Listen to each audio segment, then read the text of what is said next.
आप ये जो मटक मटक के बोलते हैं, आप क्या करने के लिए बैठे हैं सरकार में?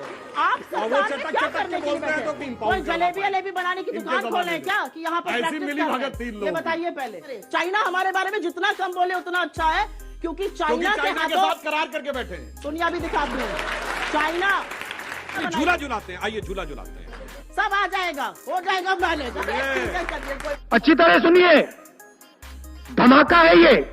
एजेंडा क्या है? आ रहा था तो ललित मोदी के खिलाफ मुकदमा कर देना। आप ये जो मटक मटक के बोलते हैं, आप क्या करने के लिए बैठे हैं सरकार में? आप सरकार में क्या करने के लिए बैठे हैं? तो कुछ नहीं, देखो भैया के खिलाफ भी मुकदमा हम कर रहे, नीरव मोदी जो भाग गया उसके खिलाफ भी हम लड़ रहे हैं। तो आप क्या करने के लिए बैठे हैं? जलेबी बनाने के लिए? ललित मोदी का पासपोर्ट नहीं, कोई जलेबी जलेबी बनाने की दुकान खोले क्या कि यहाँ पर ऐसी मिली भगत 3 लोग? ये बताइए पहले। एजेंडा कुछ है या बस यही चलता रहेगा? फुटबॉल कुछ है? हमारा एजेंडा तो बहुत साफ है। 3 चीजें: अडानी को जन बचाना, कल्याणकारी कार्य, भारत का विकास है और आत्मगौरव, तीनों चीजें। और इनका केवल यह है, मोदी हटाओ। इनका केवल यह है, पहले आपस में लड़ो, मोदी से तो बाद में लड़ेंगे, पहले आपस में लड़ लो कि कौन कितना बड़ा नेता है। इसीलिए आप देखिए राहुल गांधी जी की जो यात्रा, मोदी जी के विराट व्यक्तित्व, भाजपा से कोई लेना देना नहीं था। वो केवल किसको हैसियत दिखानी थी? ममता जी को, केजरीवाल को, नीतीश कुमार को। भाई तुम बहुत बड़े, तो देखिए आखिर वो भी बोल पड़े कि उन्होंने तो कहा, ममता जी ने, कि ये राहुल गांधी को भाजपा ने जानबूझ के किया हुआ है क्योंकि राहुल गांधी से टीआरपी बढ़ती है। अब ममता जी अच्छी है कि गलत है? बोलिए। 7 सितंबर आपका एजेंडा 2024 के लिए कांग्रेस पार्टी का के अलावा कुछ बोला, हमें भी बोलने दीजिए। 7 सितंबर से लेकर 30 जनवरी तक हमने एजेंडा बोलने के बाद बोला। अब आपने इनको कोई लेना देना नहीं था यात्रा से। उठा लीजिएगा फेसबुक या उठा लीजिएगा इनका कोई भी सोशल मीडिया का हैंडल, हर रोज ये भारत जोड़ो यात्रा के बारे में ही बात करते थे, लेकिन कोई लेना देना नहीं था। झूठ प्रसारित करना था। इतने ऑब्सेस थे क्योंकि पांवों के तले से जमीन खिसक गई थी। इनके तो जो साहब वो किसी से मिलते नहीं है, इनके गले पे हाथ नहीं रखते। हमारा जो बंदा था वो 3500 किलोमीटर चल रहे थे और अजनबियों से मिल रहे थे, युवाओं से मिल रहे थे, महिलाओं से मिल रहे थे, वृद्धों से मिल रहे थे, उनके हौसले बढ़ा रहे थे और इस देश को जोड़ने का काम कर रहे थे, जिसको बार बार खंडित करने का काम आप करते हैं। हमारा सिर्फ और सिर्फ एक एजेंडा है, और हमारा एक एजेंडा यह है कि ऐसा हिंदुस्तान बने जिसमें इन युवाओं के लिए रोजगार हो, जिसमें महंगाई कम हो और जिसमें वैमनस्यता और नफरत फैलाने वाला इनका बाजार बंद हो और मोहब्बत की दुकान खुले। हमारा सिर्फ ये एजेंडा है। अगर इनका ईमानदारी से एजेंडा था तो पार्टियां कह रही है रामनवमी पर जितनी हिंसा हुई उसके पीछे भी बीजेपी है। अगर इनका ईमानदारी से एजेंडा था तो इन्हें याद रखना चाहिए कि भारत जोड़ो यात्रा की समाप्ति पर दोनों भाई बहन कश्मीर में जिस प्रेमपूर्ण सानिध्यपूर्ण माहौल में बर्फ के गोले फेंक रहे थे, मोदी जी और अमित शाह जी को धन्यवाद देना चाहिए। वहां आर्मी के सामने पत्थर फेंके जाते थे। 26 जनवरी और 15 अगस्त को लाल किले के 26 जनवरी और 15 अगस्त को लाल चौक के ऊपर झंडा फहराने की किसी की हैसियत नहीं थी। आज डल लेक के ऊपर इतने लगे हुए, धन्यवाद देना चाहिए। आज वो आप भारत सुरक्षा, भारत जोड़ो यात्रा पूरी कर पाए तो मोदी जी की वजह से। ऐसी कृपा करी मोदी जी और शाह जी ने जम्मू कश्मीर में कि ये व्यक्ति धांधली करके पीएमओ का अधिकारी बनकर जेड कैटेगरी की सुरक्षा लेकर मिलिट्री बेसिस में घूम रहा है। ये आपने हमारी राष्ट्रीय सुरक्षा छोटा सा जवाब हमारी राष्ट्रीय सुरक्षा के साथ खिलवाड़ किया है कि हर पोर्ट में अडानी चीनी को लेकर घूम रहा है और आप अडानी और चीन का नाम लेने की हैसियत नहीं रखते हैं। असलियत ये है, असलियत ये है कि ये देश का प्रधानमंत्री देश के सामने कहता है कोई घुसा हुआ नहीं है और चीन हमारे घर में अधिपहर करके बैठा है। क्या बात कर रहे हैं? वैसे ये टेप 5-6 बार इसी डिबेट में बच गया। ये 5-6 सेंटेंस बार बार होते रहे। मैं कहना चाह रहा हूँ जवाब आप एक बार भी नहीं दे पाए, 5-6 बार में भी जवाब नहीं दे पाए, एक बार भी जवाब नहीं दे पाए। अरे आपको लास्ट वर्ड दे दिया जाएगा ना, इसलिए बोल रही हूँ। हकीकत में तो स्थिति ये है, हमने चीन को कहाँ किया है लाके हम आपको बताते हैं।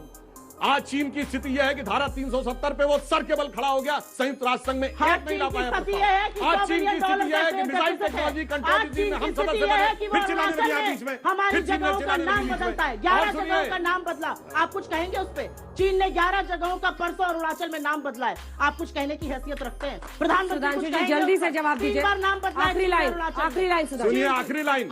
अरे वो सिर्फ नाम बदलने की हैसियत में रह गया, आपके जमाने में तो नक्शा बदल दिया था। चाइना हमारे बारे में जितना कम बोले उतना अच्छा है, क्योंकि चाइना के साथ करार करके बैठे हैं। दुनिया भी दिखाती है चाइना। करार की तस्वीरें भी आज दिखाई देती हूँ। चाइना की दिक्कत यह है कि 20 जाबाजों की शहादत हो गई तो चीन के लिए देश का चुना हुआ प्रधानमंत्री बिना पलक झपकाए कहता है, झूठ बोलता है कि इस देश में कोई घुसा हुआ ही नहीं है। और आज वही चाइना हमारे कोर कमांडर लेवल की टॉक्स में यही कहता है, आपका प्रधानमंत्री भी तो यही कहते हैं। आपको पता है कि पेट्रोलिंग पॉइंट 10, 11, 12, 13, 14, 15, 16 तक आज हम गश्त नहीं कर पा रहे हैं क्योंकि उसको बफर जोन बना दिया गया है। आपको पता है मोदी जी ने कहा था कि वो लाल आंखें दिखाएंगे, चाइना को लाल आंखें दिखानी चाहिए। झूले पर पींगे ले रहे हैं और जब लाल आंखें दिखाने का वक्त आया तो मोदी जी लाल शर्ट पहन के खड़े हो गए जी हजूरी करने के लिए। ये देखिए महाबलीपुरम में नारियल पानी पिएंगे और जब आया जाबाजों की शहादत का बदला लेने का वक्त तो आपकी आंखों में धूल झोंकने के लिए इक्के दुक्के ऐप बैन कर दिए, लेकिन चाइना को सबसे बड़ा ट्रेडिंग पार्टनर बना दिया।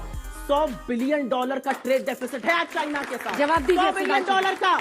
एक तरह से हम चाइना से सामान खरीद रहे हैं, उनको पैसा दे रहे हैं, लो और अतिक्रमण करो। ये कह रहे हैं इक्के दुक्के ऐप बंद कर दिए। ये बताइए iPhone 14 पहला आईफोन है जिसमें 25% भारत में बने हैं, ये चाइना से शिफ्ट होके आया है। ये इक्का दुक्का ऐप है। और हम एक और बात भी कहना चाहते हैं, मगर कर्नाटक में उसी एप्पल की फैक्ट्री में तोड़फोड़ की जाती है $100 बिलियन उस ढंग की ट्रेड यूनियंस के द्वारा, सिर्फ उसी फैक्ट्री में जो चाइना से शिफ्ट होके आई है। इससे मैं बच्चों से कहना चाहता हूं, समझिए इस देश में इकोसिस्टम क्या काम कर रहा है। और इन्होंने एक और बात कही, डेटा तो आप ही का है $100 बिलियन का, उसका जवाब दे दीजिए। क्या बच्चों को बरगलाते हैं हर बात पे? $100 बिलियन ट्रेड डेफिसिट कैसे हुआ, उसका जवाब दीजिए। उसका भी जवाब देते हैं। जलेबी मत बनाइए। अरे जलेबी नहीं, जवाब दीजिए। जलेबी नहीं, झूला झूलाते हैं। आइए झूला झूलाते हैं।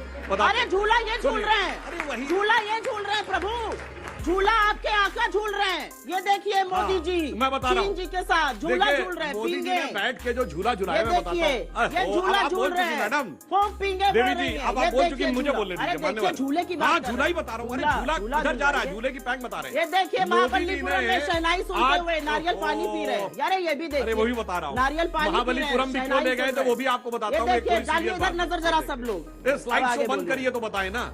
अब सुनिए, स्लाइड शो से आप घबरा रहे हैं। घबरा नहीं रहे, बच्चे हैं, केजी के नहीं है, स्लाइड दिखानी है। थोड़ा करके आते जिसे हैं, जो थोड़ा तैयारी आप ही होता है वो करके आते दिखाता है हैं। स्लाइड। आप स्टूडेंट वैसे हैं जो दूसरा पढ़ लेता तो कहते हैं काहे इतना पढ़ रहे हो, सब आ जाएगा, हो जाएगा मैनेज।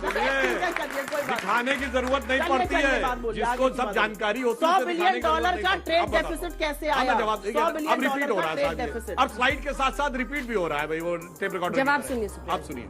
अब मैं बताता हूं चीन के साथ आज डिप्लोमेटिक स्थिति क्या है। मैं पूछना चाहता हूं, चीन के साथ 3 देश बताइए। 2 देश हैं, नॉर्थ कोरिया, पाकिस्तान। एक चीन के उस तरफ, एक चीन के तरफ। झूला झूलो, north Korea Pakistan, north Korea Pakistan. हाँ, तीसरा एक हमारे देश के अंदर है, जो वो सारी बातें जो चीन कहना चाहता है वो सारे के सारे लोग चीन के कहते हैं। और मैं बता रहा हूं, महाबलीपुरम जानते क्यों ले गए थे मोदी जी? आपको पता है महाबलीपुरम में, नहीं सुनिए, आपको ये जानकारी, भारत के बारे में जानकारी होनी चाहिए कांग्रेस पार्टी और राहुल गांधी को, इसलिए कोई आज तक महाबलीपुरम चाइना को नहीं ले गया। वहां पे एक बड़े राजा हुए थे जो कि बौद्ध भिक्षु बने, जो कि चाइना में गए, उनका नाम था बोधिधर्मा। चाइना में बने दामो, और दामो वो थे जो जैन बुद्धिज्म के पैट्रियार्क मारे गए, जिसके लिए एक चाइनीज थिंकर हुशी ने कहा, India has culturally controlled and dominated China for more than 2000 years without sending a single soldier across the border. Mahabalipuram से के लोगों को चीन गुरु मानता था, इसलिए दिखाने ले गए थे हैसियत में, देख भाई हम गुरु हैं यहाँ के, आपको पता नहीं था।